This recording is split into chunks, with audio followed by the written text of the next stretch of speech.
केंद्र सरकार 50% पैसे देईल आणि 50% पैसे राज्य सरकारच्या माध्यमातून या ठिकाणी उपलब्ध करून दिले जातील आणि हा प्रकल्प आपण अतिशय वेगाने पूर्ण करू।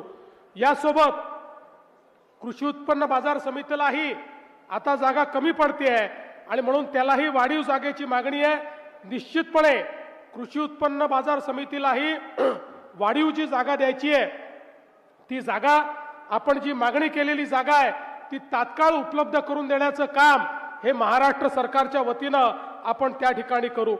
आपल्याला कल्पना आहे लेंडी सारखा प्रकल्प अनेक वर्ष थकला होता। तुषार राठोडांच्या पाठपुराव्यामुळे त्याचं मोठ्या प्रमाणात काम झालं, खूप मोठ्या प्रमाणात आपण निधी दिला, पण अजूनही विस्थापितांचे काही पैसे द्यायचे आहेत, त्याला प्राधान्य देण्यात येईल आणि मार्चच्या बजेटमध्ये त्या संदर्भात आपण सगळा निधी उपलब्ध करून या विस्थापितांचा जो प्रश्न आहे तो प्रश्न देखील सोडवण्याचं काम आपण या ठिकाणी करू। खरं म्हणजे मी अतिशय घाईने याकरता बोलतोय, मला वर्धेपर्यंत पोहोचायचं आहे, माझं हेलिकॉप्टर उडणार नाही, पण आपण एक लक्षात ठेवा, माझ्या खूप साऱ्या लाडक्या बहिणी या ठिकाणी बसल्या आहेत।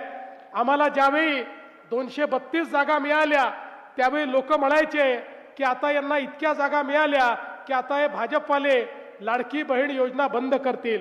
आता 1 वर्ष झालं आम्ही योजना बंद केली नाही आणि जोपर्यंत तुमचा देवाभाऊ मुख्यमंत्री आहे ही योजना सुरूच राहील, ही योजना बंद होणार नाही। पण माझी विनंती तुषारभाऊ तुम्हाला आणि विजयाताई तुम्हाला आहे, आता माझ्या लाडक्या बहिणींना केवळ लाडक्या बहिणी ठेवू नका, आता माझ्या लाडक्या बहिणींना लखपती दीदी करा, कारण आपण आता लखपती दीदीचा कार्यक्रम सुरू केलेला आहे।